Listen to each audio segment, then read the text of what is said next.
this evening. We're going to go ahead and get started. If more people join us, the more the merrier. But we have a wonderful presenter this evening, and we want to make sure we maximize all of our time. Thank you so much for being with us this evening. For those of you I've not met, I'm Annabelle Crawford. I am the Director of Learning and Instruction for our school district.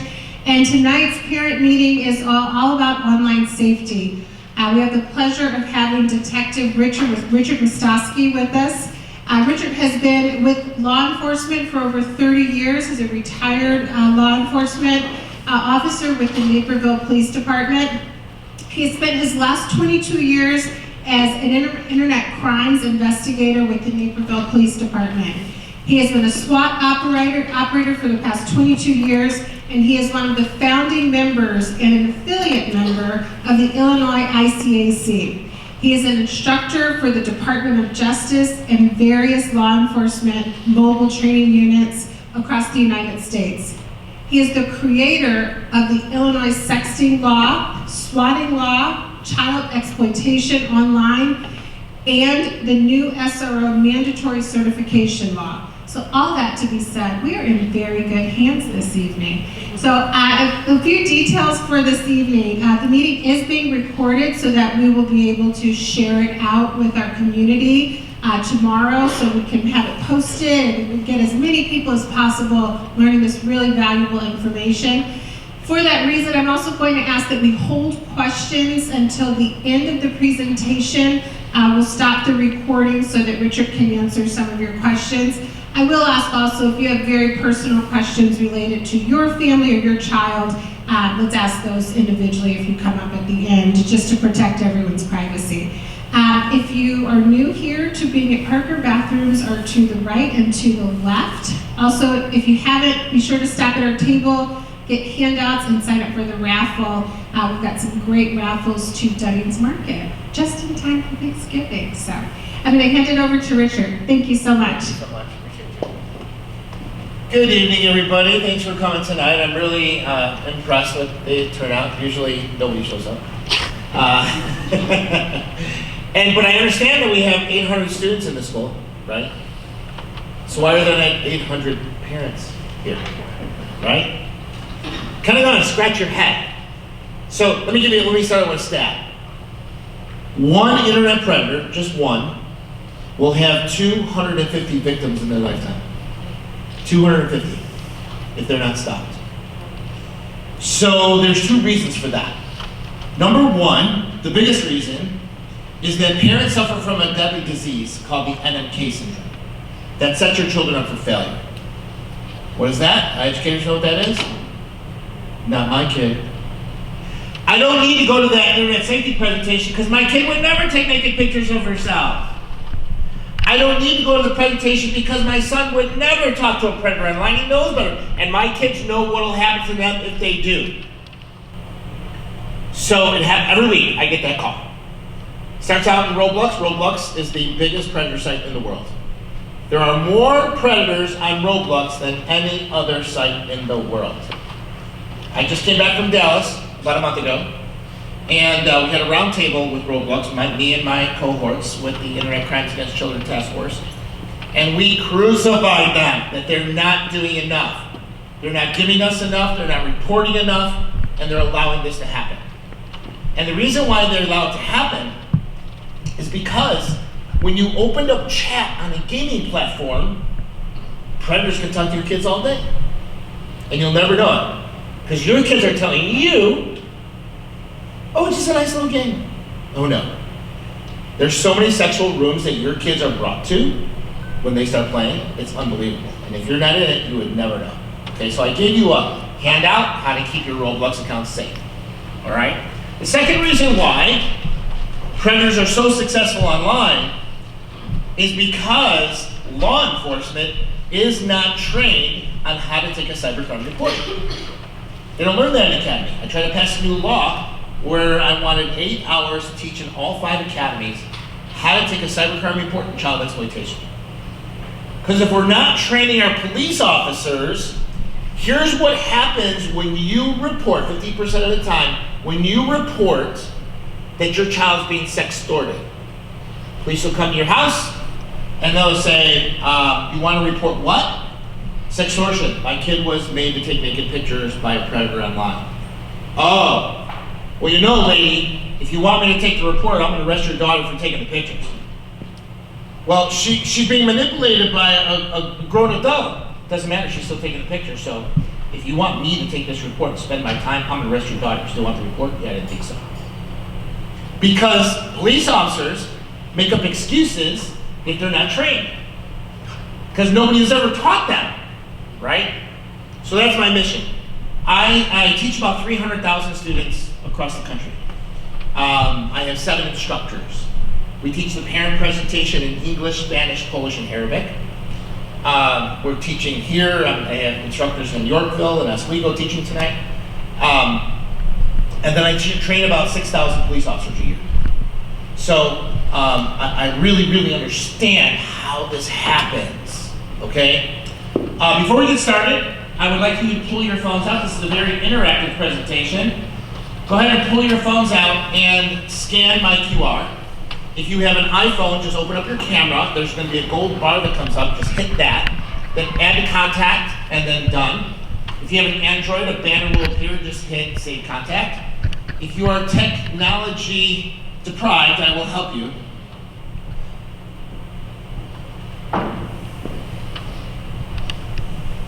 So just hit the gold bar, and you see it come up. If you need help, I will help you. Just raise your hand.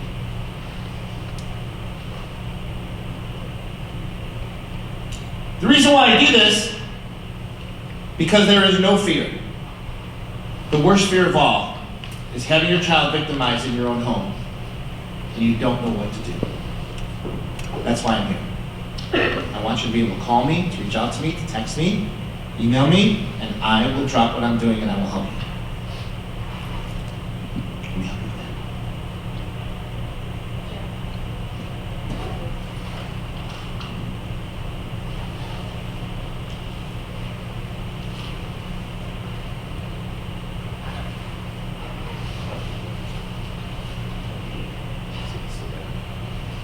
There you go. So go down a little bit. Everybody else good? Okay. Let's go to your camp.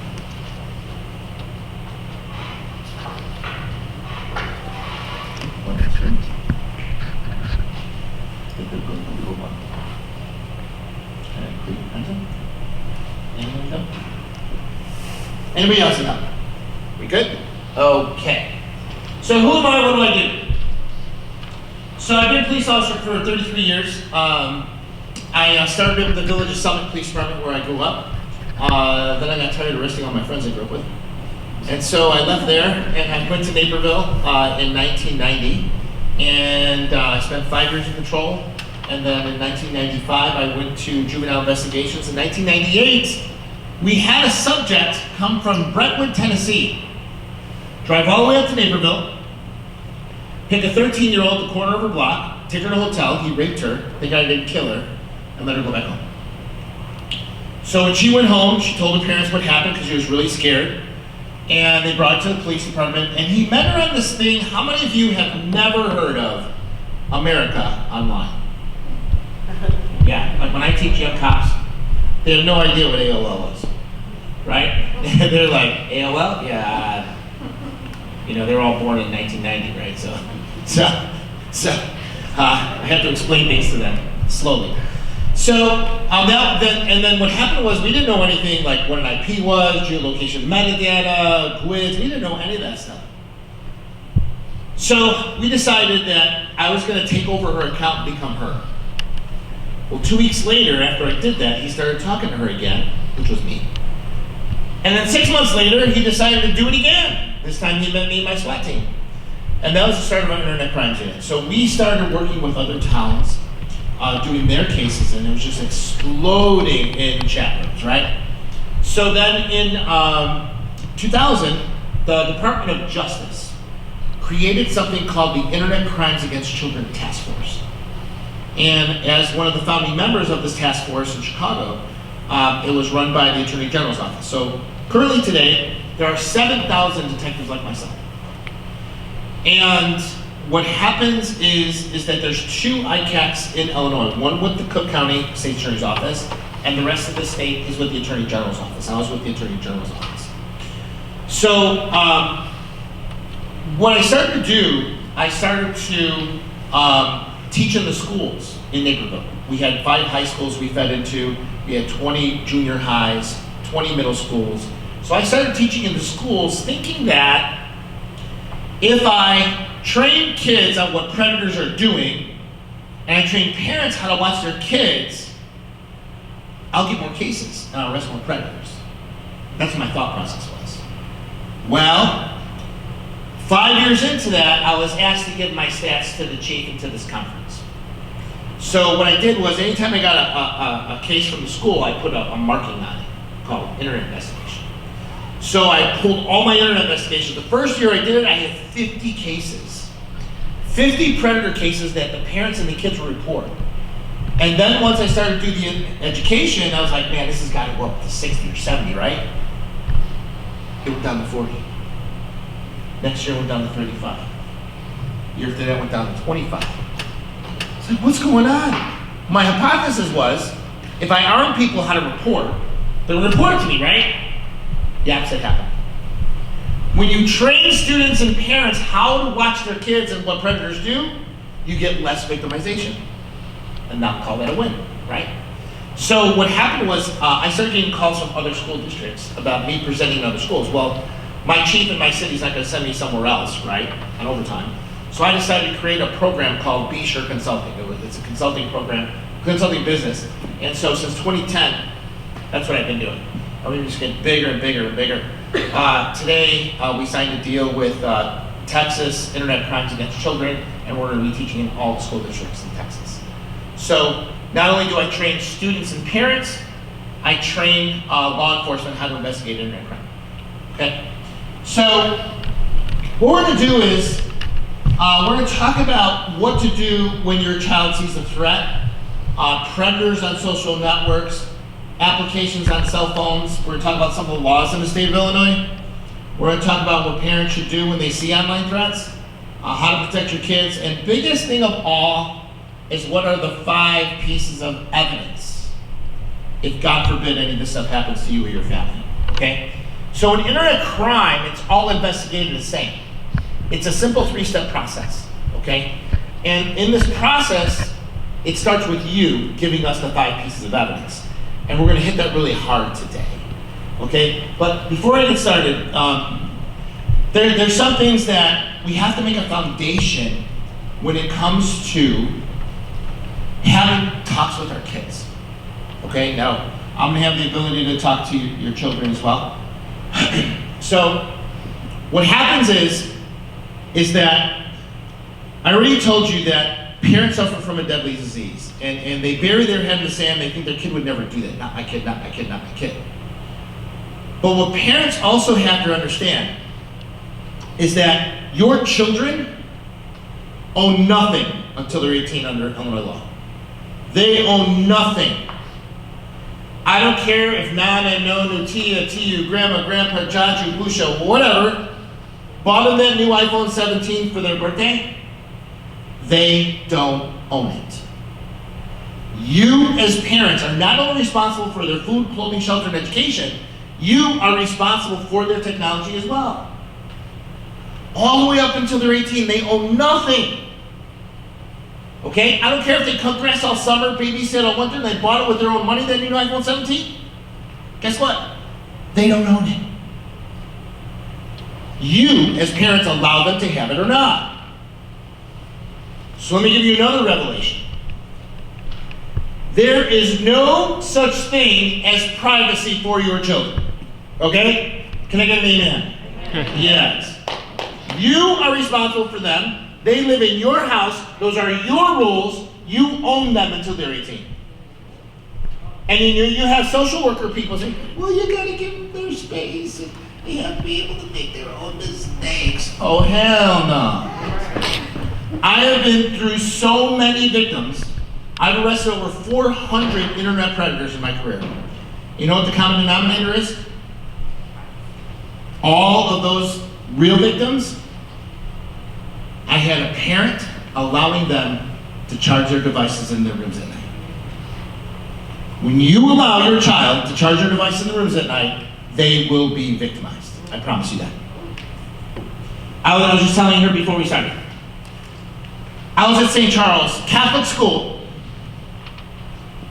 After my presentation, my program for students is to empower them, right? That no one is allowed to do this to them. No one is allowed to make you feel bad about yourself online. No one. And no one is allowed to make you do something you know you shouldn't be doing, like sextortion or suicide. Okay?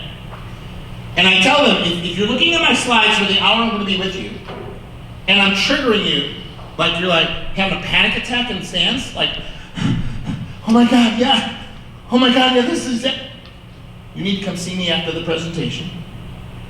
Because when you talk to me, I'm going to make your pain stop. How do I do that? Because our children and you have to know, when it comes to social networking and gaming, no one online is anonymous. No one. There is no one I cannot find. No one. Okay? So they take solace in that, right? So after my presentation, I had 2 little girls, 8th graders, come to me and they're like, "Detective, I have to talk to you." I'm like, "All right, well, let's go over here. I don't want anybody hearing." So I just tell my principals, if you see me take a student off to the side, you need to come there or send your social worker, because something bad's about to happen. Last year, out of the 300,000 students we taught, we had 42 students come to us and tell us they were being victimized. We had opened up 25 criminal investigations last year. This year, with her, we're up to 17. And we're just starting school, all right? So she pulls me out to the side, she said, "I had a friend on Roblox who I thought was 15, and she was 14. And when my parents left to go out of the state, they let me and my brother home, and I invited him over. He was actually 21. I let him in my house, we went in my basement, and we had sex. I said, "Did he rape you?" He goes, "I was so scared, I've never done anything like that before." I said, "And you haven't told anybody?" She said, "No." So then we had to make an appointment with her with the Children's Center and all this other stuff, and have her examined and all this stuff, and parents had no idea. And I'll tell you why parents have no idea, okay? And I'm gonna explain to you so that doesn't happen to you, okay? So it's really important that you come with the mindset it doesn't happen somewhere else. So one of the final foundations I have for you is this. If your child ever changes the access code on their device to lock you out, that is a consequence. Because you have to ask yourself, why did they do that? Why did they do it? Because they're hiding something from you. Okay? Here's another revelation. Moms, God has given you an amazing gift called maternal instinct. I want you to know that you are never, ever, never, ever wrong. Ever. God has given you this gift to watch your babies. Whether your baby is 6 months old or 40, that shit will never go away. Never. Older kids, right? You know exactly what's going on in their heads. Right? Before they even, you can just look at them and you know something's wrong. Right? That's a gift from God. You never, never, ever discount that. And that thing sitting next to you in the lazy boy chair, rubbing his belly and drinking a beer, God's gift him. He ain't got none of that. Okay? Moms have that. Moms have that. Okay? I tell my SROs and my police officers whenever they're talking about office, this mom is crazy. No, she's not. Listen to her. And where do you think you're going to find the answers to your questions? All you got to do is look. It's all in here. When you think something's going on, it's going on. It's in here. You just got to look. I'm going to show you how to do that. Okay? All right. So, again, I told you no one online is anonymous. So I created, since 2021, I have created a program that stops school shootings. 2 years ago, we stopped 56. Last year, we stopped 42. As of last Friday, we are number 14. And here's where this comes from. In 2021, the United States Secret Service did a threat assessment survey study. And Dr. Lena Elithari, who is a psychiatrist, she found that 93% of the school shooters over the last 12 years had posted online what they were going to do before they did it. 93%. This is called leakage, okay? So when I saw the stats and I saw the research, I was like, oh my God. We do these types of investigations, online investigations with predators or gangbangers or drug dealers. Like when they're posting reels about shooting their guns and all the cash, all the drugs that we have, we go after their IP of where they were when they posted it, we execute a search warrant on their house and we arrest them, okay? Simple. But when it comes to school shooters, 93%? So when a kid says, don't come to school tomorrow, something bad's gonna happen, that's leakage. And what else she found was that school shooters have a common denominator. Somewhere in their childhood, they were physically abused, sexually abused, mentally abused, or emotionally abused. Somewhere in their childhood, they had a fracture. And now they can't fit in the society norms of the school, so they're bullied, beat up, ridiculed. And what's the best way to get back at other kids? Threaten them on social media. Telling them I have a weapon. I'm gonna shoot you in the head. So when that happens, I train my students. How many of you have heard the old adage, see something, say something, right? That's not enough. We have to train our students and you, see something, say something, report something. You gotta know what evidence we need for you to report it, okay? Really important. So when we train your kids how to report it and to who, then I train the school administrators. When a student comes to you with this stuff, you need to get the 5 things from them.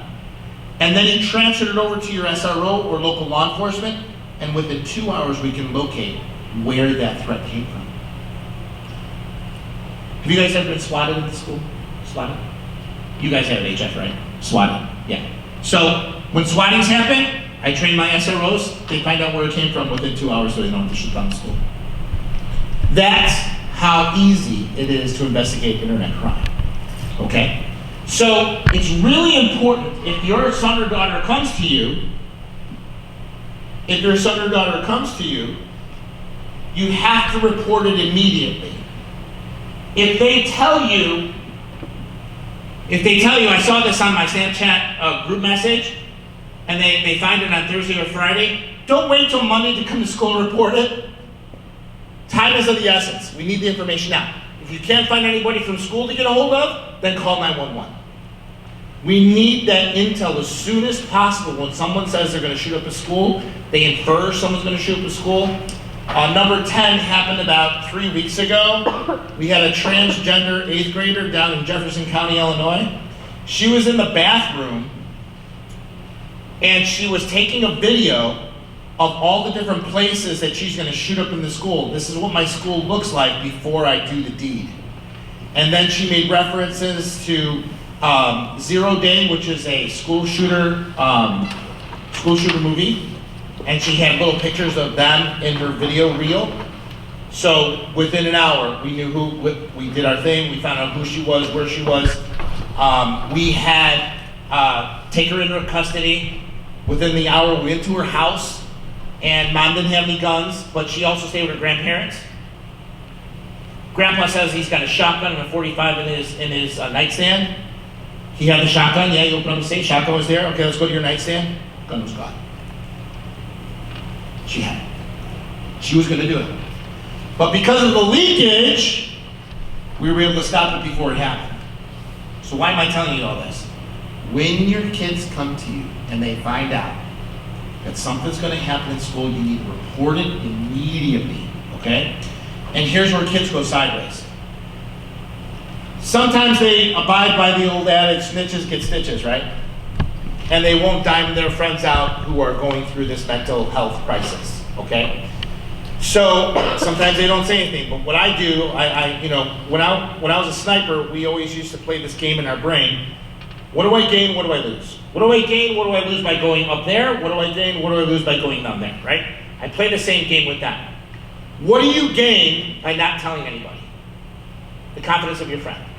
What do you lose by not telling anybody? Well, people can get shot, he can get shot, my friends can get shot, people are gonna die. So one outweighs the other, right? And I bring these kids to the realization that they have to tell someone to save their friend from a mental health crisis, okay? So it's really important.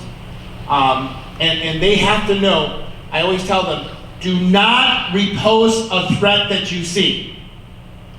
Because when you repost the threat on your feed, guess what? Now you are making the threat to the school. But one of my biggest violators of reposting threats are parents. Sometimes parents will have an axe to grind with the school. Maybe their kid got in trouble, now they want to make the principal, the superintendent, the dean, they want to wring them out as much as they can on social media because of what happened to them. And then what happens, they're like, well, my kid thinks it was this, and how's the school handled? Why didn't they shut down the school? Why didn't they call law enforcement? They're just inaccurate. They can't do their jobs. When you post threats as a parent, you're opening up the door for other parents to come in and say, well, I heard it was this kid, I'll bet you it was that kid. And they name these kids, and they have nothing to do with it. So as parents, never repost a threat. No matter how much honked off you are at the school or school district, do not repost a threat because you're opening yourselves up for liability. Okay, so don't do that. I'm going to show you the 5 pieces of evidence you need to grab, and it's really important. One of the new forms of cyberbullying over the last couple years, and this is a question I'm going to ask your kids when I teach them, okay? I'm going to say, how many of you, as a show of hands, how many of you received this text message? No one likes you, you're so ugly, why don't you just go kill yourself? And I'll get 30 kids raising their hands. 30 to 50 kids will raise their hands that they have, this is what your kids are going through. Then 30 to 50 will raise their hands. I was like, okay. School officials, you see your hands go up with your students who's receiving this? Okay, put your hands down.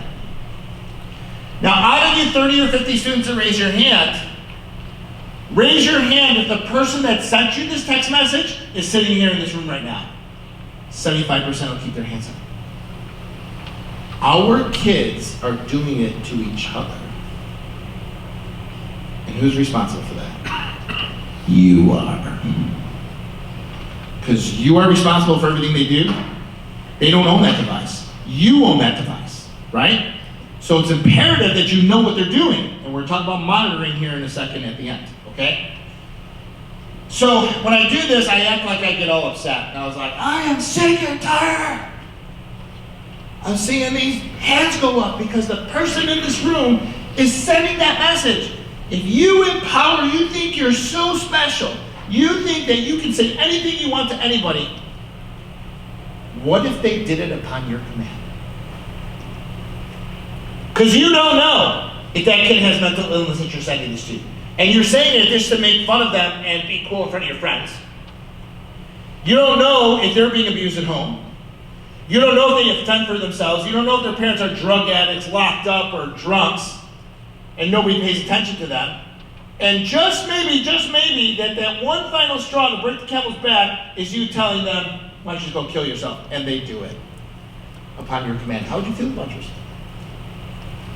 I already told you that no one online is anonymous. You can have all the VPNs you want. You can have all the fake app phone numbers that you want. Guess what? I am still going to find you. No one's anonymous. I don't want to see any of you arrested. Because we will find you. Now that I'm empowering all 30 students that receive this message to report it, guess what? You're going to be found out. It's not worth it. It's not worth being arrested in front of your friends, in front of your family. Because internet crime is totally traceable. No matter what. So I try to get them in the mode, I want them to be responsible digital citizens, and to know that they can't be sending this stuff like this anymore. Because not only are they hurting others, they're going to get hurt and get arrested. I don't want that. So before he went bankrupt, I was on the Dr. Phil show quite often. This was part of street takeovers. So they had me come down to Texas, and they said, Detective Wistocki, how can parents and law enforcement know that street takeovers are coming? I said, well, they post everything online. It's leakage, just like school shootings. It's leakage. Just got to grab one of the kids that are at this thing, and you arrest them, and you make them a confidential informant, and you take over their Instagram and their Snapchat, and then you're going to know where they're going to be. And it dropped, boom, within 2 hours you're going to find out where it's going to be at, so you can be ready for that. So that's what this is about. There was kids, you know what a street takeover is? A bunch of race cars go to an intersection, they take a bunch of other cars, they block off the intersections, they put fire rings, they water it down, they put oil on the ground, and people are doing donuts. Well, what happens is one of the kids were doing donuts in Texas and hit this couple that were walking down the street, killed the husband, and she's paralyzed. And that's what this show is about.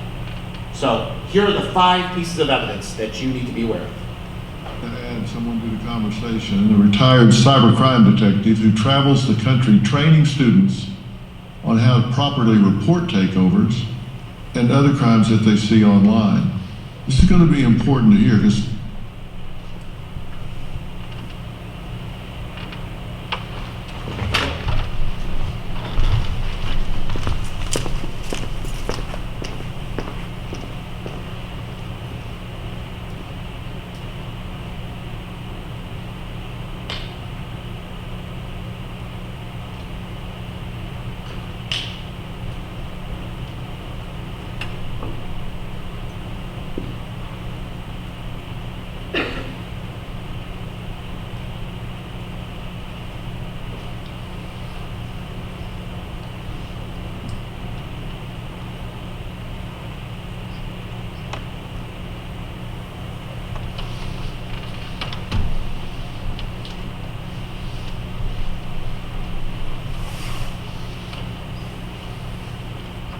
So there's going to be a slide after the video that I'll see so you guys can take a picture of it.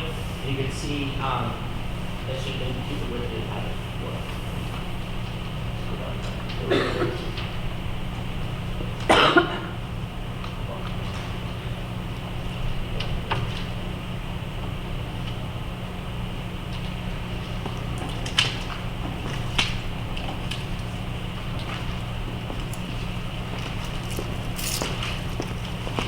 to add someone to the conversation, a retired cybercrime detective who travels the country training students on how to properly report takeovers and other crimes that they see online. This is going to be important to hear because when you see, what do you, It's probably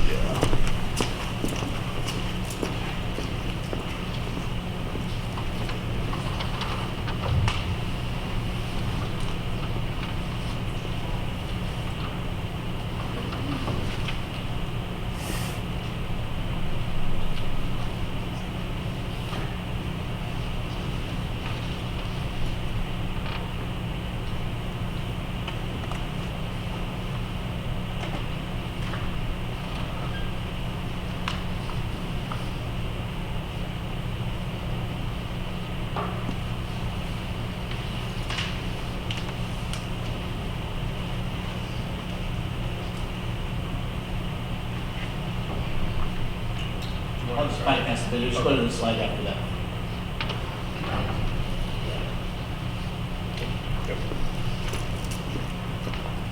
All right, so here are the 5 pieces of evidence. Number 1, I need screen captures of everything.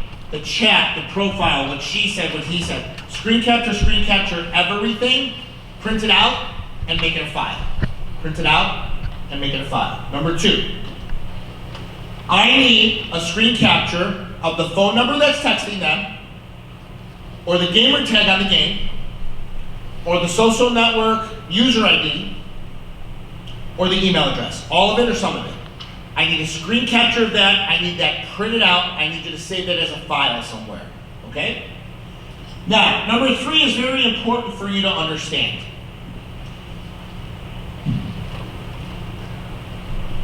Sometimes when people report internet crime to a school administrator or a law enforcement officer that has not been trained, in an effort to blow them off, they will say, oh, just report to the social network, they'll take care of everything for you. That's really bad advice, really bad. Let me tell you why. Does cyberbullying only happen once? Happens 10, 12, 20 times, right? So on the first couple times, if somebody tells you, oh, just report to the social network, here's what happens. You hit abuse, you report what happened, you report the account that did it to you. The TOS team on that side, TikTok, Snapchat, Instagram, will review your complaint, and if it violates their community standards or laws, within about a week or two, they're going to delete that account. Okay? So somebody told you, just report to the social network, they'll take care of everything for you. Well, when the cyberbullying or the sextortion happens 4, 5, 6 times, as a parent, you're going to get pissed off and say, that's it, I'm going to police. They better do something about it.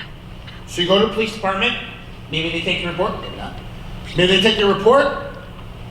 The time it takes for a patrol officer for that case to get to a detective is anywhere from 2 to 5 days. Okay? So that detective gets assigned it, depending how busy they are, then they will do something called a preservation or search warrant or subpoena on that case.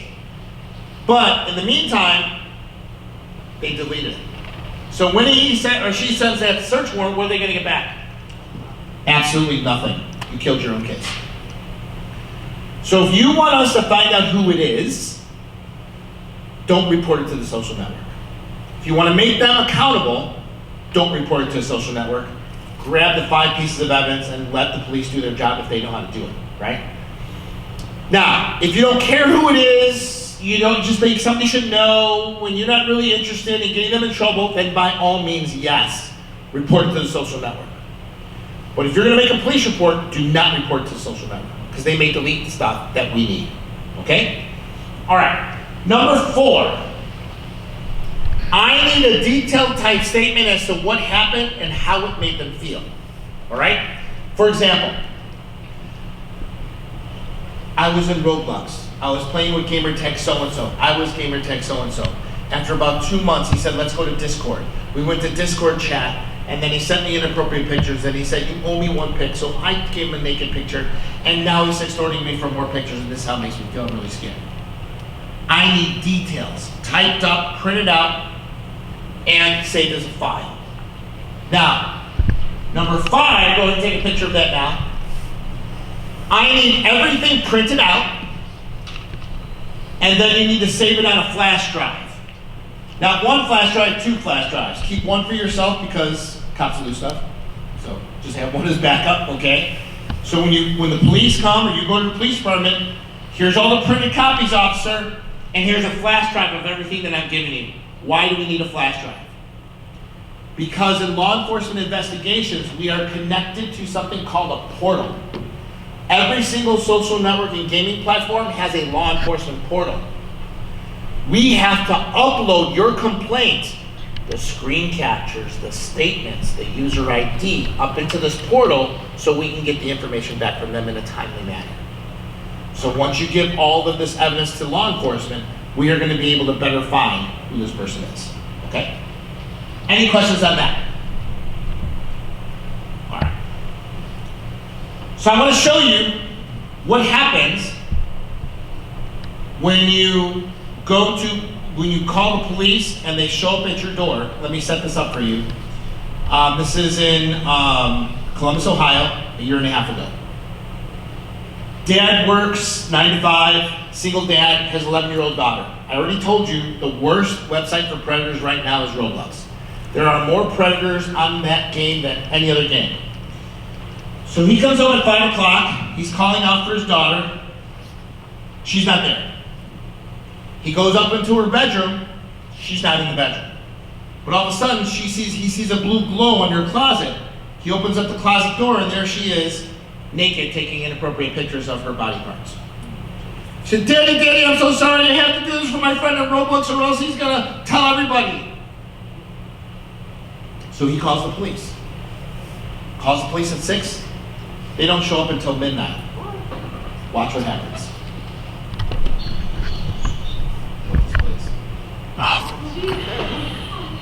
So anyways,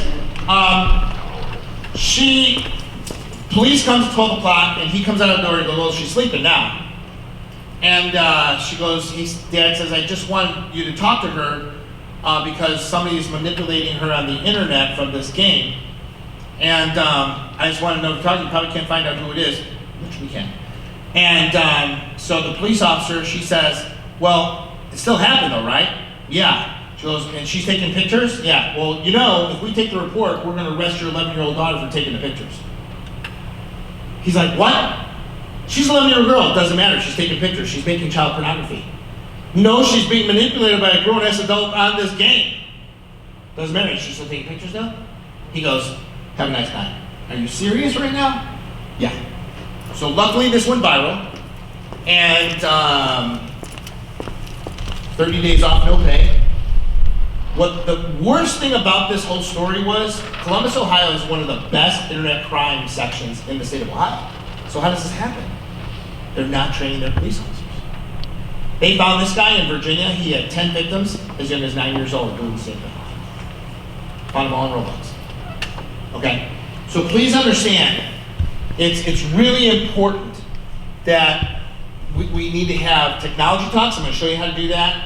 But most of all, if your kid wants anything online, you have to be by their side, because this slide right here is the main slide why predators go after your kids. Let me explain this. So when I teach 4th, 5th, and 6th graders, how old are they?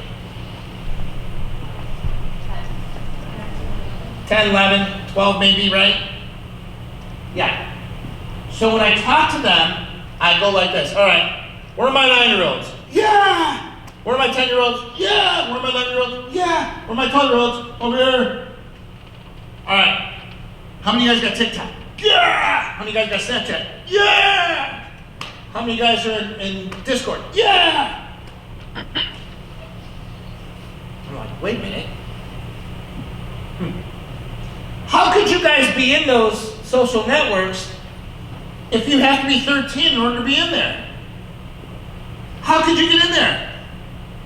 Oh, you must have lied about your age, didn't you? And they all go, boo. Right? So let me get this straight. Let me ask you another question, guys. How many of you whined and whined and whined to your parents or your guardians until they gave in? Like about 10 kids raising their hands. Then I asked the question, how many of you did it behind your parents' backs so you didn't care what they thought? The rest of them raised their hands. So in your simple mind, you thought this. Why can't I have a TikTok? Everybody in school's got one. My little brother in school, my little brother and sister has one. Why can't I have one? It's not fair. Why can't they have it and I can't? That's not fair. I'm not gonna do anything bad. I know when I'm talking to a predator. I would never do anything. I'm not stupid. I would never take off my clothes. I would never talk to anybody not supposed to. You know what? I'm just gonna do it. I don't care what my parents say. So they download TikTok. Now, no offense, your kids are not the best mathematicians in the world. I'll get to that in a second. I blame core math, but I digress. So, anyways, I'm just gonna do it. So they download it, they put their name in, they put their email in, they gotta put their phone numbers in. Crap, I gotta put my date of birth in. I know I gotta be 13, but I don't wanna mess this up, oh my God. Okay, wait. I was born in 2014. Do I go up with my date of birth or do I go down my date of birth to be 13? Oh, I can't mess this up. You know what? I'm just going to put in 2000. That'll get me in there. And then I asked them, how many put in 1999 just to be sure? And the rest of their hands go up. 75% of the kids' hands will go up when I ask this question. How many of you put in 2000 as your date of birth? 75% will put their hands up. Then I ask this question. How many of you put your parents' date of birth because you really want to be sure? And the rest of the other hands go up. So when they put 2000 as their date of birth, ladies and gentlemen, how old are they today? 25. So now I have a bunch of 9, 10, 11-year-olds running around as 25-year-olds. Who do you think is going to come talk to them? Adults, because they're 25. Who do you think is going to send them inappropriate pictures and videos? Adults, because they're 25. Who's going to ask your kid to take off their clothes and take pictures and videos? Adults, because your kid's 25. So what's going to happen when you go home and say, show me your profile on your Snapchat and your Instagram? They're going to be like, for what? I want to see what date of birth you put in there. Why? Did you put in 2000? Yeah, you really want to figure it out. You have to delete those accounts. But what happens when you're going to delete those accounts and start over?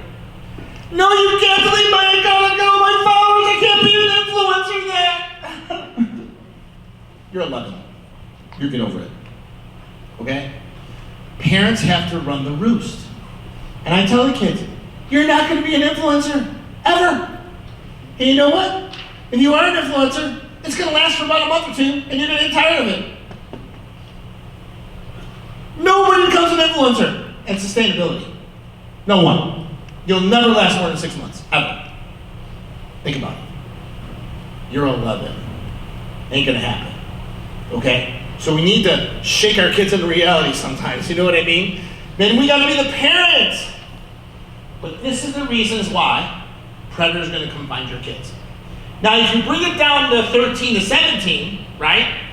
No one 18 years of age or older can search them, talk to them, or send them anything. If they're between 13, but how many of you guys have heard the Instagram news safety tools for teens, right? Guess what predators do? They make 13-year-old accounts too. Is it safe? Oh, hell no, it's not safe. It is a false sense of security and safety. They're just doing it to occupy Congress. There's only one true way, and Apple is the devil. Understand that. Apple never reports to the National Center. Apple does not allow you real-time monitoring of their devices. Because why? Kids have privacy against their parents. Oh, hell no, they don't. So that causes kids to get in trouble.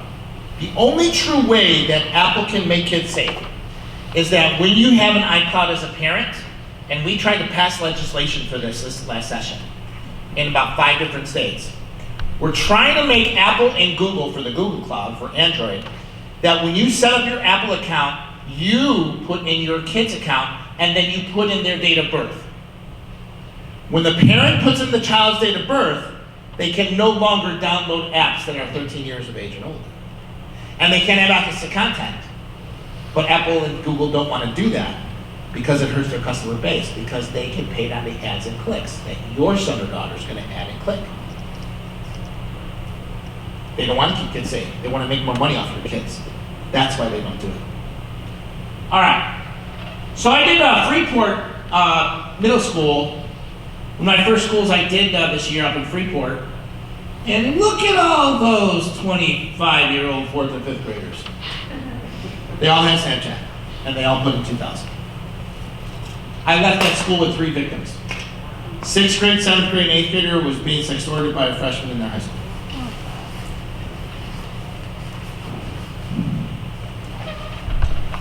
What do you remember when your parents, when you left as a teenager, when you left your house or a tween? What did your parents say to you when you left the house? Don't talk to strangers. What else? Be careful. What else they tell you? Your ass better be home when that street light comes on. Right? I had a grandpa the other night tell me, make sure you have quarters in your pocket. Pay phones, right? What else? Well, what else do they tell us? Look both ways. Don't walk around not knowing where you're at. Right? They told us don't talk to strangers. They told us beware of your surroundings. They told us watch out for those creepy white vans, right? Don't talk to a stranger. Never get in a stranger's car, right? But what are we doing? What are we doing? We put our kids in Ubers and Lyfts. Do you know Uber came out with a study last year that they had 3,000 sexual assaults from drivers to rides? You know what the game is in Uber and Lyft? Somebody's just coming out of prison. Now they're sex offenders, they're murderers, they're gangbangers, can't get a job. So what they do is they go to their their cousins or their brothers or their sisters, and they say, hey, let me borrow your car. I'll split the cash with you. You ain't got to do nothing. I'll work 72 hours straight. And they'll just think you or me, and I'll make the money. And now you're having a convicted felon or a very dangerous person driving your kids around. That's what's happening in Uber and Lyft. You think your kid's going to say, oh, sir, can I see your driver's license? Yeah, no, they ain't going to do that. Car seat comes up, they're just going to get into it. But yet what our parents told us doesn't apply now because it makes it easier for parents. So, what would happen if neighbor Mr. Joe, who's retired, couldn't take your kid, or Auntie Mary was too busy, she was at the doctor's office? What would happen if we couldn't find a ride for our kids? Just take out. Then you're gonna stay home, right? Or you're gonna ride your bike to where we gotta go, right? But now today, what the moral of the story is, just because technology exists doesn't mean you have to use it. Okay? I would never put my kid in Uber or Lyft because you never know what you're getting. Oh, they have Uber Teen. Yeah, okay. That's just like safety programs for Instagram. It don't work because your kids ain't gonna check the credential. Okay? So please understand. I'm not playing that. Okay. So when I talk to the kids, I ask them, how did your parents have a technology talk with you? Did it go something like this? If you do anything wrong on this phone, if you talk to anybody you're not supposed to, if you give out bad pictures, you decide, well, I swear to God, you're going to be grounded, you're going to flip phone. You're not going to hang out with your friends, you're not going to do this, you're not going to do that, and the door's going to come off the hinges of your bedroom. If you ever, blah! How many parents say technology like that? 80% raise their hand, right?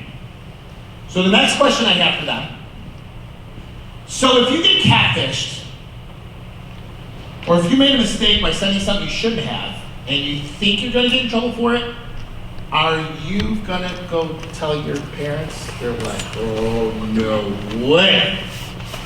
They're just going to handle that with their 25-year-old brain. And what happens? They dig themselves in a deeper hole, right? So, as parents, we cannot threaten our kids with their technology. It's a different thing. But why do we do that? Why do we have a technology like that, talk like that, like we want to scare them? Why do we do that? Because our parents did it to us, right? Son, if I ever catch you, I'm gonna, you know what I mean?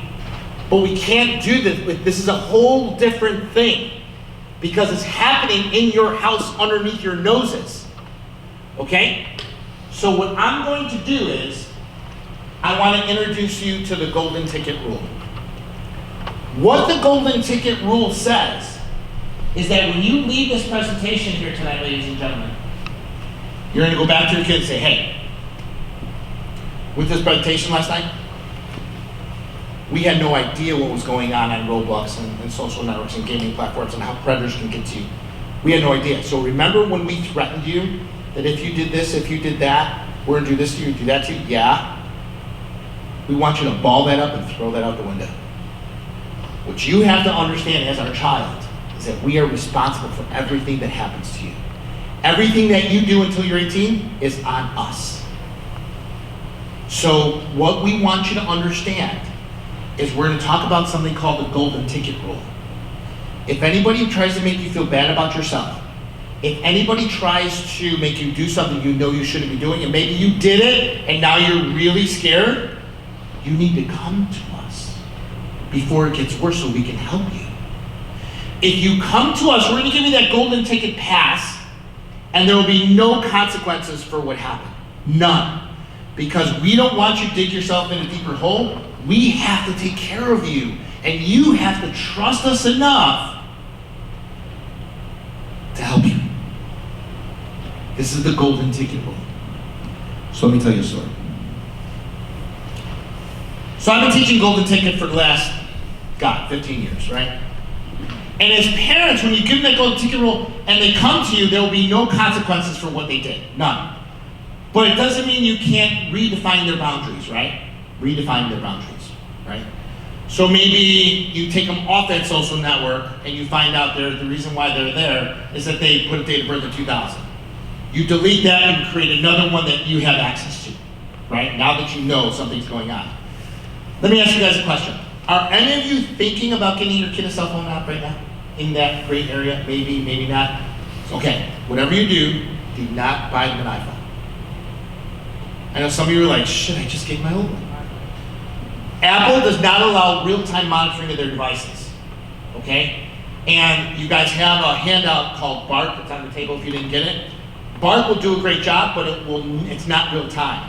Because you have to do something called onboarding, and you have to fool the phone, and the only time you're gonna get alerts from an iPhone is if they come home, hit the Wi-Fi, and they do a backup, and then you're gonna get the alerts. Otherwise, Apple doesn't want you to have that information. I don't care what security measures you think Apple has, there's a workaround all of it. Your kid just has to go to YouTube. How do I get around this? How do I get around that? And the video is going to show them how to do it. Now with BART, you can't take it off.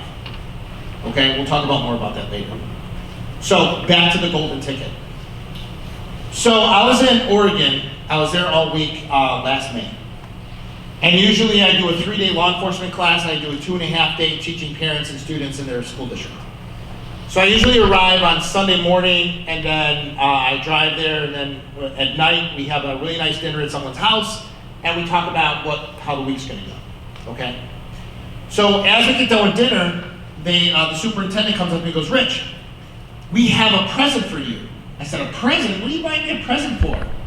He said, well, we really believe in everything that you teach, and we thought about something that would be really cool and a great experience for our parents.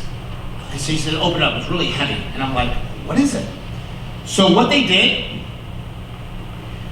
they made golden ticket refrigerator magnets. So you put this on your fridge. If you have a stainless steel, you gotta get on a metal door, right? Every day, this is a reminder for your child that at any time they're in trouble, they can swipe the magnet from the fridge and say, Mom, I gotta talk to you. Okay? So I was like, oh my God, like this is amazing. And like the psychological advantages of that, to have that open level of communication, and everybody's gonna get one. So you can put this and explain that to them. Also, we're gonna talk about safety. We're gonna talk about exit plan and a safety word. Okay, so it's really important to put that safety word on here as well, and it just ascribes to your kids that, hey, we have the ability to talk about anything you want to talk about. You guys all good?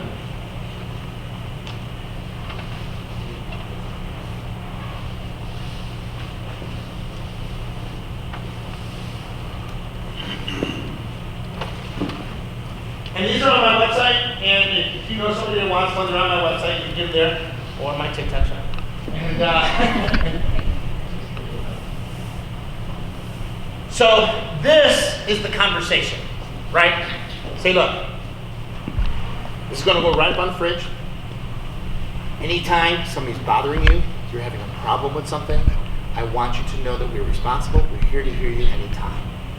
If you ever present this to us, understand there will be no consequences for you coming to us. Why? We're responsible for our kiddos, right? We're responsible for them. And this is the way to open up those lines of communication for something that usually they would never tell you about, ever. And it's just a great way to do it. Okay. Go ahead and take a picture of this slide. I don't know if it's gonna work, but this is on YouTube. This is called Childhood 2.0. This is a documentary I did with the BART team. I just came from New York. We're going to have a Childhood 3.0. We're going to do a big piece part. What this is comprised of people from the BART team. Doctors, attorneys, judges, psychologists, sociologists, teachers, myself. And we got together to show what elementary, middle school, and high school kids are doing behind their parents' backs, and how to have conversations. So it's really things that are going on right now. I mean, I'll try to play it. It's a trailer, but we'll see what happens. A long time ago, families were in communities. They were local, they were small. I was born in the very depth of the Great Depression. I was put to work carrying wood, carrying water. I knew how to shell peas, I knew how to break beans. We still didn't have electricity. I have 2 Instagram I accounts. use Instagram, Snapchat, and TikTok. TikTok and Fortnite. I can just scroll for hours on end. 11 hours a day. It's been 8, 9. Maybe like 12. It's actually been a way that we can keep track of them out there in the real world where things really are scary. The lives of kids were sort of changing slowly for a while, and then all of a sudden, most kids were able to get on social media, and that's when everything skyrocketed. The rates at which they're experiencing problems continues to increase. We also know that the teen suicide rate increased 56%. Last year alone, we received over 18 million reports of international and domestic online child sexual abuse.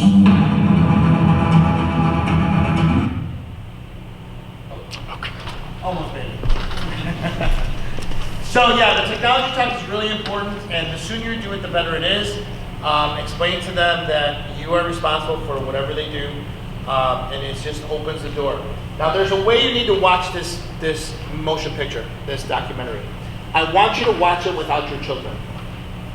And if you think your child can handle that, then I want you to watch it with them, but be ready to pause it to talk about, and there's a lot of icebreakers in here, but here's what I don't want you to do. So let's say you get to a topic, right? And you hit pause, and then you say, "You're not doing this, are you?" What do you think they're gonna say? "No, Mom." So you're gonna hit pause, and you're gonna say, "Tell me what you know about this." And so they love to show you how smart they are. Why are Jamie and Julian were over here, and they did this and that, and blah, blah, blah, blah, blah. So how many of you are the Uber parents that take kids everywhere? Sleepovers, sporting events, right? Because you have a Suburban or a van and everybody fits in your car, right? So here's my bit of advice that when you're the Uber parent, don't talk. Don't get all up in their business. Don't be asking no questions. You are just there to listen, because you become the Uber driver, and they will talk crap in front of you, and they'll forget there's a parent listening, okay? So I had a dad the other night say, "You're right, detective, I put on my beats, and I act like I'm jamming out to music. I ain't got them on, I just want to hear everything they're saying." Okay, I was like, "You go, Dad." And so when you're driving home and now you're stewing, right? Like, oh my God, I can't believe they're talking about this stuff. You drop the first one off, you drop the second one off, you drop the third one off, you drop the fourth one off. Don't go home. Go into a lighted driveway somewhere, put it in park, and you turn to your son or daughter, it's like, "Tell me what's going on with that." And they'd be like, "Oh shit, they heard it." Because if you go home in your driveway, what's going to happen? "I gotta go to the bathroom, Mom!" And you'll never see him again. Okay? Take those small opportunities when you're alone with your child, they can't escape you. And so, take those opportunities. Remember this, our kids do not need any more friends. They need mentors. To say to themselves, "My mom would never do that. My dad would never do that." Okay? That's what they need. They need models. Okay? So let's talk about sextortion, all right? Sextortion for girls is different than sextortion for boys. Sextortion for girls is about more pictures and videos done by predators. Sextortion from boys is about money. Let me explain both. So let's say your daughter comes home after school. She doesn't want to do chores, she doesn't want to do homework, she just wants to decompress and relax, right? So she'll go on Roblox, or she'll go on Minecraft for a couple hours every day after school. While she's on there, she meets someone. So every day for 2 hours, she's playing with the same person, having a great time on Roblox. And after about 2 months, this person that she's grown so fond of and has such a great time with, and that's her age, will say, "Hey, you have Snapchat? Hey, you have a Discord? Oh, you got Discord? Let's go to Discord DM." Direct message, instant messaging with Discord. So, how many of you have no idea what I'm talking about with Discord? Okay, let me explain to you what that is. What is that one place when we were growing up with the internet that was really dangerous and there were dangerous people there? What was that thing called? Chat rooms. Why were chat rooms dangerous? Yeah, it was a minor. Why else? All kinds of creeps in there. If you click on something, they can take over your stuff. They can show you stuff, right? All that stuff was bad. So everybody told you, don't go to chat room, it's dangerous. So let me show you the evilness of some of these companies. Discord knew that if they called it gamer chat rooms, and you would ask your kid, hey, what's this thing you're on called Discord? Are you on Discord? Oh, it's a chat room for gamers. You'd be like, oh, hell no, you're not doing that, right? Are you guys in Discord? Anybody? You on Discord? You on Discord? Okay. So in Discord, they don't call it chat rooms. They call them servers. So when you ask your son or daughter, what's this Discord thing you're going into?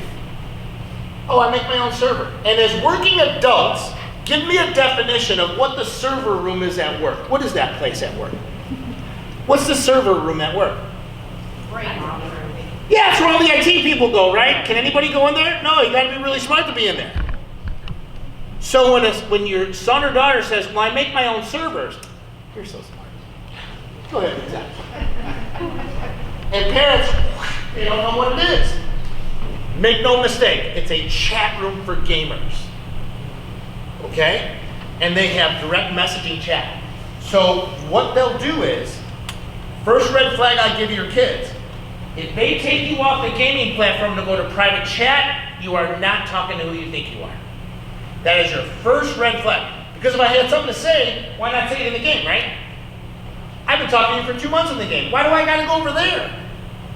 Let me tell you why they do this.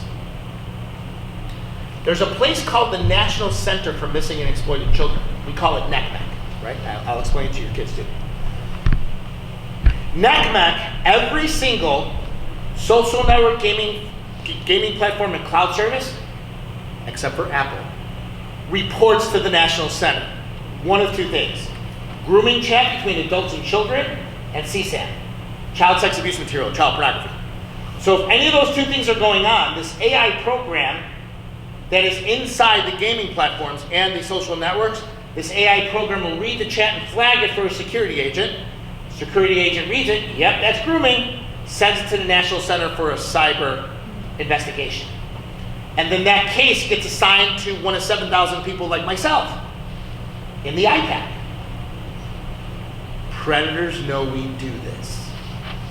So if they can take your child out of the monitored platform to private chat, they got your kid. That's why Roblox is so dangerous, because they ain't got to go far. They opened up chat between adults and children in the game. And there's so many sexual rooms in the game in Roblox where they slowly degrade and groom your child and get them used to these terms. So let's say your kid's not listening to me about getting taken off. So let's say they go to Discord DM or WhatsApp or whatever. Here's what happens next. Their friend will say, we've been friends for so long, 2 months, so long. Do you want to see what I really look like? And your kid's going to be like, I don't care. Then they will send your child 2 or 3 pictures or videos of themselves naked. Now remember, it's not them. They have 250 victims to pick from, right? Now your child's being catfished. And it's going to be a really good-looking kid, their age, and blah, blah, blah, blah. And then the common denominator of every sextortion case is this. Once they send you a pic or a video, they're going to say, now you owe me 1 pic. So when I teach the kids, I was like, how many of you over the past year received the text message, you owe me 1 pic? I'll get 20 kids raising their hands. So their second red flag, first one was to get taken off the game. Their second red flag, if anyone ever sends you, you owe me 1 pic, you are about to be a victim of sex extortion. That's the common denominator. But if we're not talking to our kids about this, here's their thought process. They get the naked picture, right? And they're like, is Is that how it is? Oh my God. Well, I don't want to make him mad.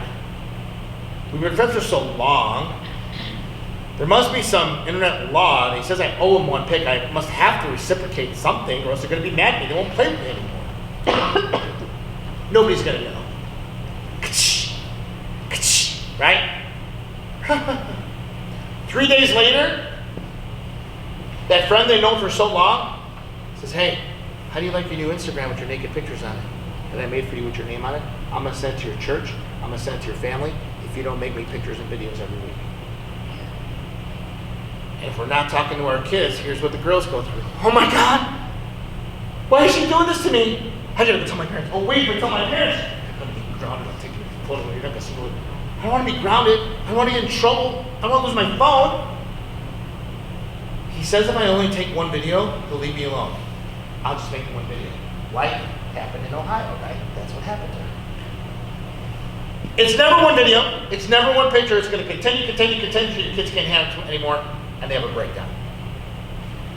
Now let's talk about boy sextortion. Go into your browser on your phones right now. Go into your browser, and I want you to type in Yahoo Boys Sextortion, who will pose as 13 or 14 or 15-year-old really cute girls. Okay? These girls will game on Roblox, Minecraft, and Fortnite with boys. They'll get their Snapchat. They'll send a Snapchat request to your son. And she sees a Snapchat request. Oh, she's pretty bad. 3 days later, they'll get a friend request on their Instagram. Now she's got an Instagram? Well, let me see what she looks like first before I add her. Wow, she's pretty. Oh, hell yeah, add.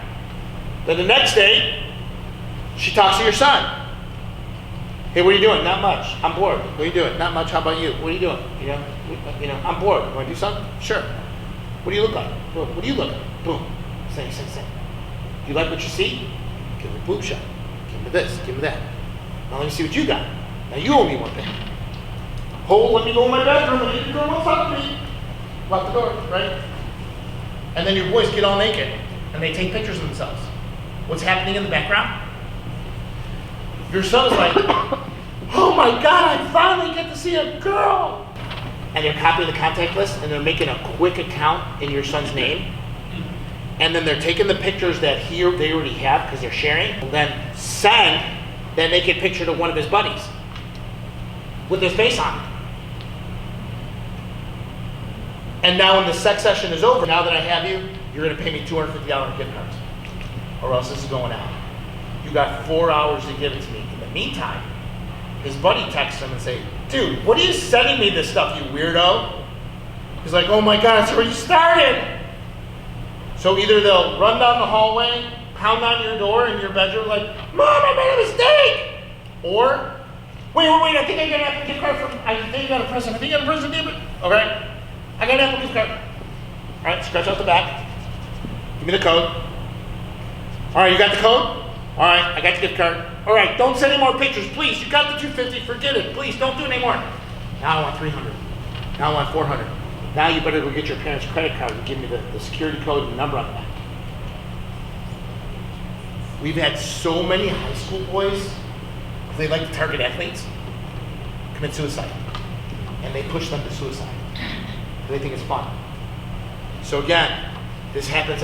A week does not go by that I don't get a call from a parent that either heard of me, saw me on TV, or was in my presentation.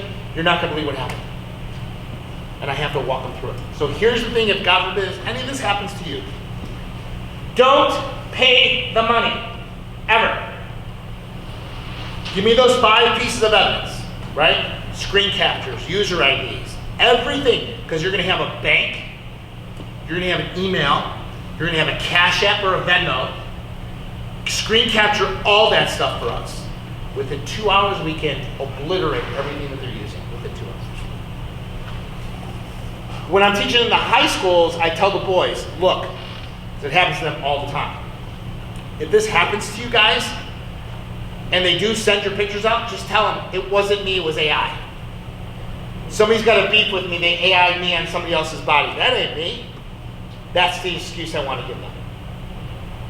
to say it wasn't me, somebody's coming after me. I didn't do this. It's a really good excuse. Okay? So, none of this stuff is going to play. So, I want to show you this.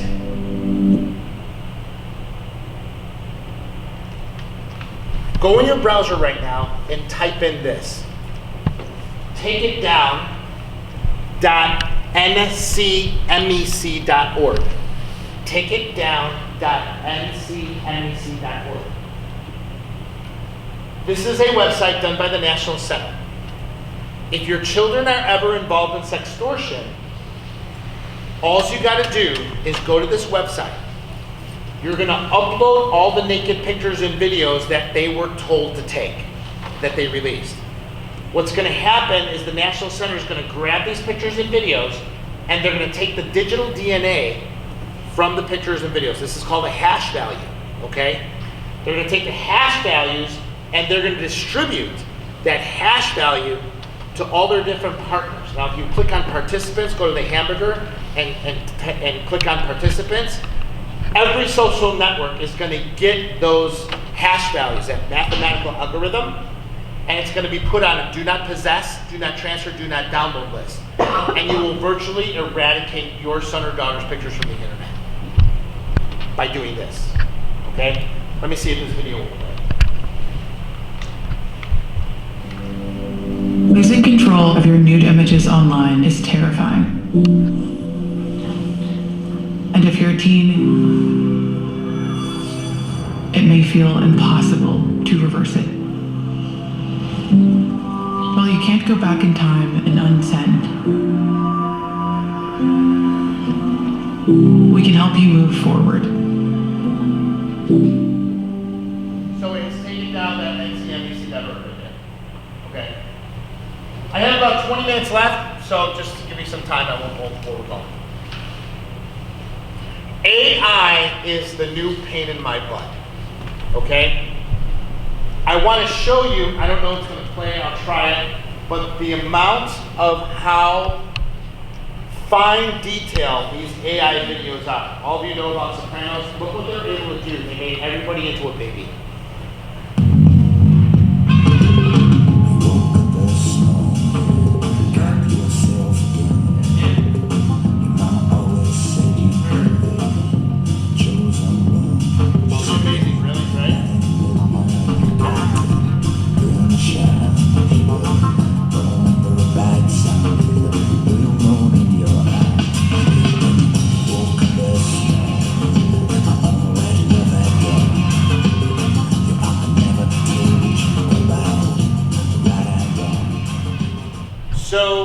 I have a lot of contracts as a consultant with about 25 different school districts. And we handle all their presentations, we handle all their, anything criminal that happens, we show them so they don't get sued, what they need to do with the police department, we get all the evidence together to call the police and whatever. So one of my schools in D92 in Lockport, the principal called me and says, hey, we got a call from this prosecutor in Georgia. And I was like, what did he want? He goes, well, something about they arrested a predator who had pictures of one of our students. Can you take care of it? He said, yeah, no problem. So I called the prosecutor, and they had arrested a subject for child pornography. And they also, when they did the forensics on his computer, they found that he was going to junior high schools, going to the girl athletes that were posing with their medals or their trophies that they won in whatever event they had, and he was AIing them naked. This is the new child pornography. Thank God in our state, we have passed last legislative session. If you're making AI child pornography, it's just as if you were having child pornography. We don't have to prove who the person is. If you made it, you're in possession of it, guess what? You're getting charged with it. But here's the downside of all this, guys. We're having really hormone-filled junior high and high school students AIing the girls they go to school with naked. And what they don't understand is that all these AI generators that are generating young kids naked, they're reporting it to the National Center.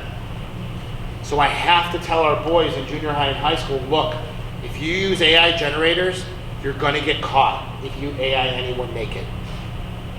Don't do that, because I'm telling you, you're going to get arrested and you could be a sex offender for the rest of your life if you're doing it. They're not playing. Okay? So our boys need to know that. Girls too, right? Girls can be just as vicious, right? To make another girl look bad. So again, when we have their apps, we find out what they're using. We go through this with them. Again, Discord, this is what it looks like. Here's all the rooms that they create, that the Discord creates. Here's all the rooms that the users create. Here's all the chat rooms that come here. Up in the right-hand corner over here is DM, where they can direct message anyone that they want. How many of you guys have Oculus at home? Okay, VR games? Okay. I have 4 rules for you, and this is really important. If you allow your kids to play AI, okay? Number 1, do not let them play in the basement or their bedroom.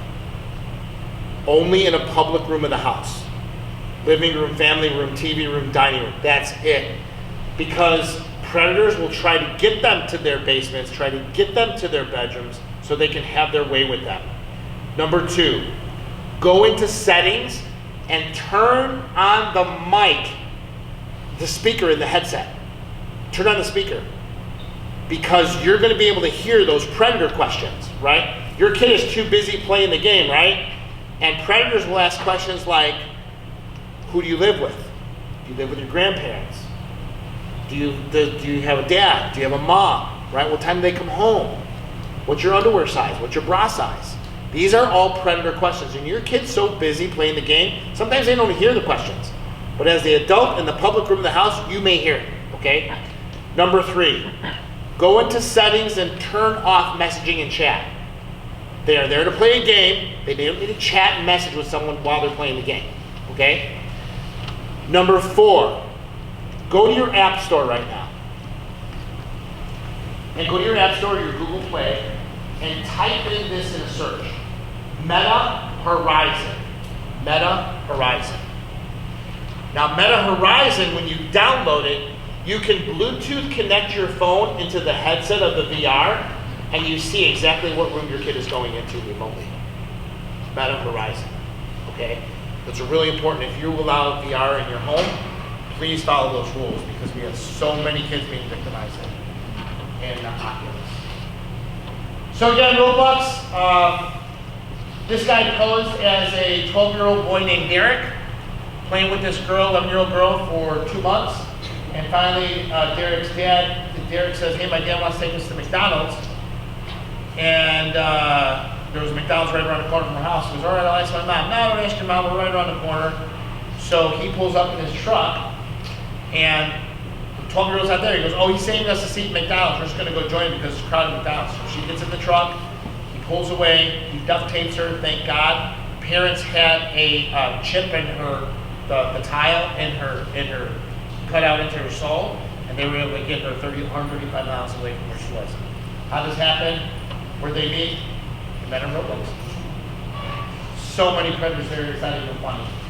So again, I can't stress to you enough, as a parent, when you allow your child to charge their device in the rooms at night, it is as if your predator comes to your door and saying, oh, you're looking for Susie? Yeah, just go down the hallway to the right, have fun. This is what you're doing when you allow your child to have those devices. No phones, no computers, and no watches. Parents are like, oh, she only has an Apple Watch. I said, the Apple Watch is the iPhone. What don't you get about that? All the devices must charge in your bedroom as a parent, okay? Here's what happens.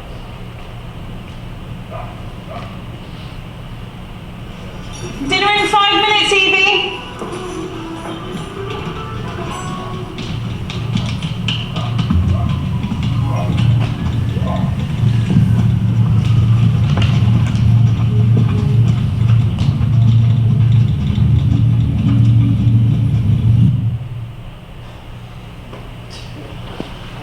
So you go in her bedroom and she has a bunch of predators just talking to her, taking pictures of her. And, you know, it's okay, nobody's going to know, and you have all these predators in your bedroom.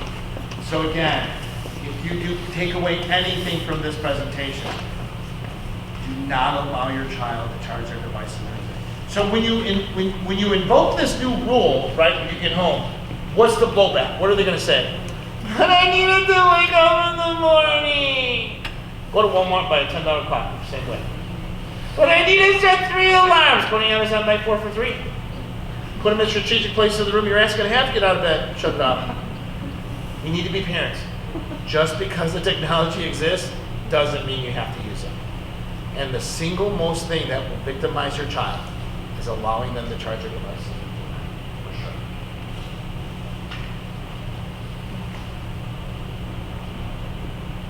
That way.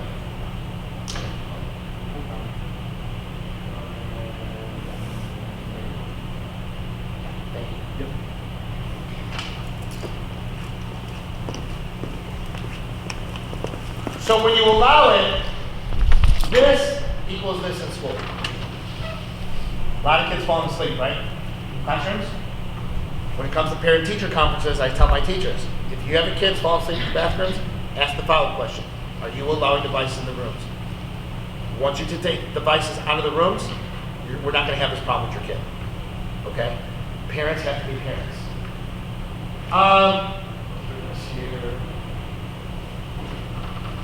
I talked about God's gift of maternal instinct, right? But here's what I want you to do.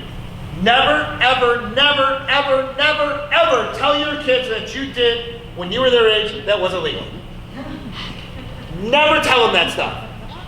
But you have parents wanting to get on the same wavelength. You know, when I was your son, you know, when we smoked weed, it was different. How's it different?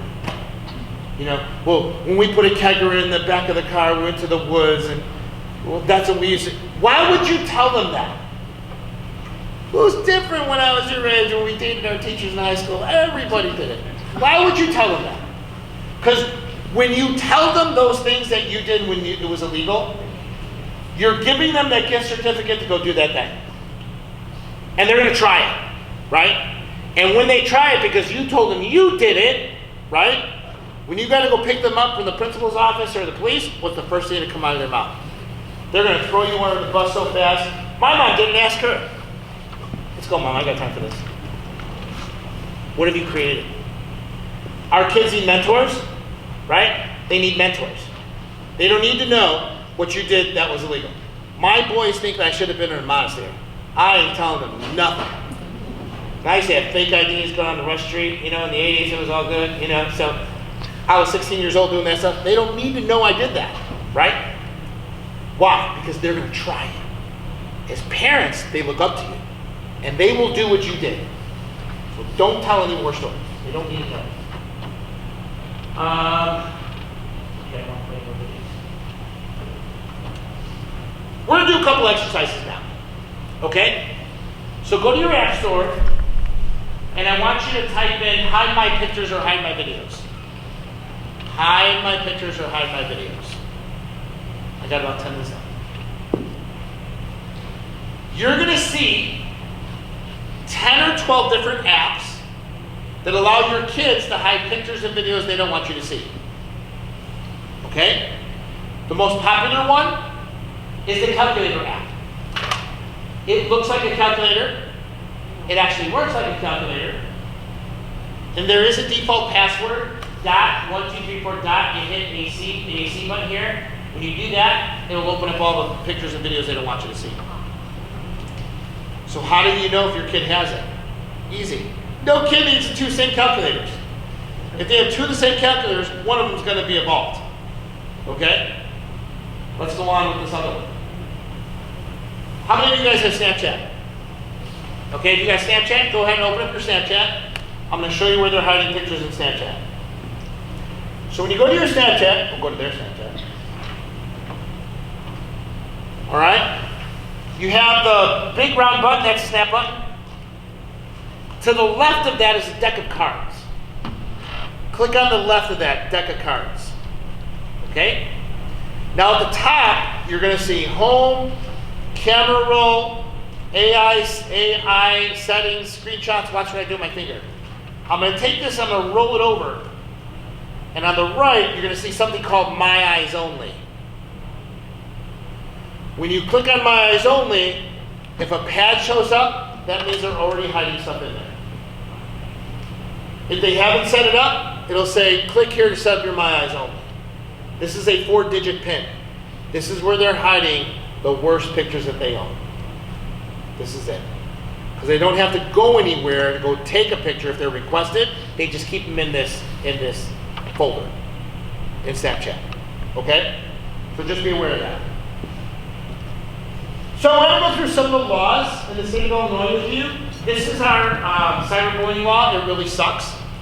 I am going to change this law this next legislative session, because what this says is when you make any comment, request, suggestion, or proposal that is obscene with the intent to offend, if there's no sexual connotation to it, it's not illegal. Remember the first slide that I showed you? How are our kids being cyberbullied? Nobody likes you, you're so ugly, just go freaking kill yourself. That's not a crime in Illinois. So I'm going to change it. I'm going to repeal this one. I'm going to get rid of it. And there's a law called telephone harassment from the 70s. It's still on the books. So I'm going to change it to telephone harassment and/or electronic communication. So if somebody calls and harasses, abuses, causes emotional distress, it includes all of it. So what I'm going to do, if you want to hit my socials at My Cyber Safe School or Rich Wostocki, I'm going to have a link to fill out a witness slip so everybody can tell Springfield we need to do this. Okay, so I'll set it down. Cyber stalking. If it happens on 2 or more occasions, right, directed at a specific person, he or she knows or should know the course of conduct on 2 or more occasions will cause a reasonable person to, number 1, fear for his or her safety or safety of a third person. There is a number 2, causing emotional distress, but we have to do a lot of legal wrangling for number 2. So, again, if they're threatening you or someone you know on 2 or more occasions, that's cyber stalking, which is a felony. And again, when it comes to social networking or gaming, there's nobody we can't find. False impersonation, a lot of parents deal with this, is that someone made a fake account to make it look like my kids. This is the new cyberbullying. Kids will make a fake account to make it look like some kids that they don't like's Instagram, and then they'll threaten to shoot up the school. So that kid gets in trouble for saying he's going to shoot up the school when it wasn't even that. Because that's not, it looks like they're a social network, but it's not. So understand that we have to do an investigative process to make sure if the kid is adamant, I didn't do this, we can prove they did or didn't. Here's a big heavy one that schools deal with.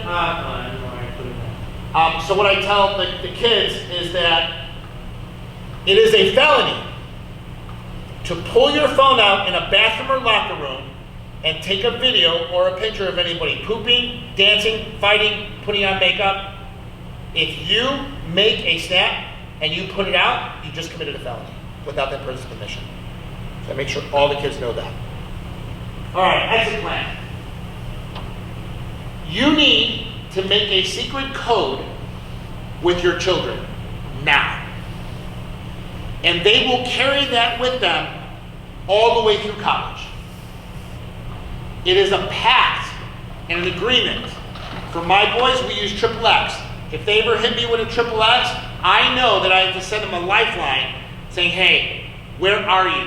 Not just fell and broke her hip, I need help taking her to a hospital. Now, if they hit me with a XXX, like maybe both my boys were high-level athletes, they played college soccer and all that. They knew if they got caught drinking or smoking weed, if they were in a place where they was doing that, they knew they had to get out. So they hit me XXX, and they say, look, I gotta go, something happened to my dad. You just don't want to smoke with us, sit down. Look, something happened to my Nana, I have to go.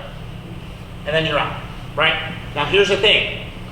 When they use your exit plan, right, you can write down the golden ticket with a marker, right? If they use it, here's the rule. This is the word we're going to use, here's the emoji we're going to use, here's the phrase we're going to use, whatever you guys agree.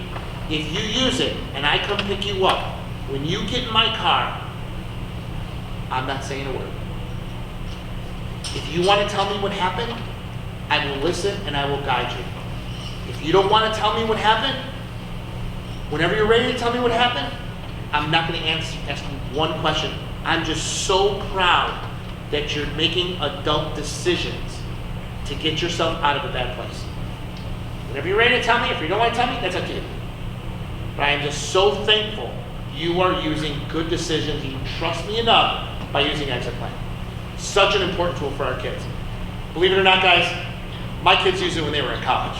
Like they were too drunk to drive, and they hit me with a triple X, and I go on my 360, I say, I'll be right there, no matter what time it was. Okay, so this is a slide that I have for the kids. It's called 3P test. Before you send out any Snap, Insta, or whatever, if I were to first show that Snap or that Insta to my parents, my pastor, or my principal, what would they say about it before I sent it? If it would affect any of these 3Ps, understand it's going to come back to me and somebody's going to use it against me later on in life. Okay? 3P test. The final exercise, okay, this is how BARC works. I can't play the video. I don't want to lose it here. So what you can do is you go on your browser and type in what BARC monitors. What, 3 words, what BARC monitors. And all the pamphlets are over there. You're going to go through what it does with iOS, with Apple, what it goes through Android. If you're going to get your kid a phone, make it an Android, or even better, the BARC phone. They made a phone that's a high-end Android phone, and the software is built inside the phone. It is so powerful. Let me give you an example of what it does. So let's say you're at dinner with family, and you look over and your kids on there playing Roblox or whatever. Say, hey, put the phone away. Have a discussion, 15 minutes later, you see him like this. I'm going to fix him. You can have whatever phone you want. You're going to go to your app, you're going to open it up, and you're going to turn it off remotely. They can't get down unless they give them the code. You have total control. Any Snapchat, Instagram, Discord, anything they go into, you're going to get alerts if they have a BARC phone or an Android. Apple, no. Works somewhat, but not really. The final exercise I have for you is this.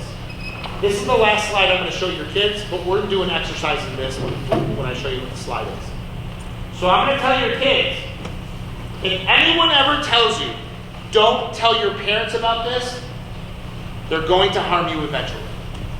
If any adult or child ever tells you, don't tell your parents, they're going to harm you. Whether it's at school, social media, gaming, your team, at church, anyone ever, anywhere, ever tells you, don't tell your parents are going to harm you. So I want to turn this into an exercise for you. Go to your messaging on your phones right now. Go to your messaging. Now, I want you to slap it down so a search bar comes up, or the new version, it's on the bottom, where you can hit the spyglass. I want you to type in there, don't tell. And you're going to do this to your kids' devices periodically. So you're going to see who's telling your kid, don't tell your parents this, or don't tell your parents that. So when I was in Oregon, we were teaching parents, and we were doing this exercise. I had a mom was like, I was like, we're almost done. Hold on, okay? So after we were done, she comes over and she goes, I had no idea my daughter was gay. I'm like, what do you mean? She goes, well, this girl Sarah is telling her, did you like when we kissed here? Did you like when we did this in the closet? Did you like when? She goes, I had no idea. I said, Mr. Principal, I said, go to info on that contact. Because here's what predators do, ladies and gentlemen. They'll teach your kids how to delete stuff and hide. I said, Mr. Principal, put this number in your phone as if you were going to call it. So I gave him the number. It was the janitor. The janitor told her to make her number under Sarah so nobody would know he was abusing her during school. We would never have known that if we didn't go into her messaging. She had her daughter's phone with her. So again, periodically, go through your kid's phone, slam down the messages, and in the search bar, put in, don't tell, and you're going to see who's telling your kids, don't tell parents this, or don't tell parents that. Really important. I'll go ahead and take a picture of this. This is a Facebook group called Parenting in a Tech World. There is 500,000 parents. There are 12 monitors on one of them. And so parents from all over the world are asking questions about different ways to protect their kids online. They put up situations, you can post anonymously, and then we will answer your questions. It's a really great tool for parents to ask questions. Then again, one of our monitors, and they'll show you what 3 devices there are, and you can see and make your own decision on what you want to do. And that's my information. Thank you very much, everyone, for coming tonight. I appreciate you all. Turn it off real quick so we can ask questions.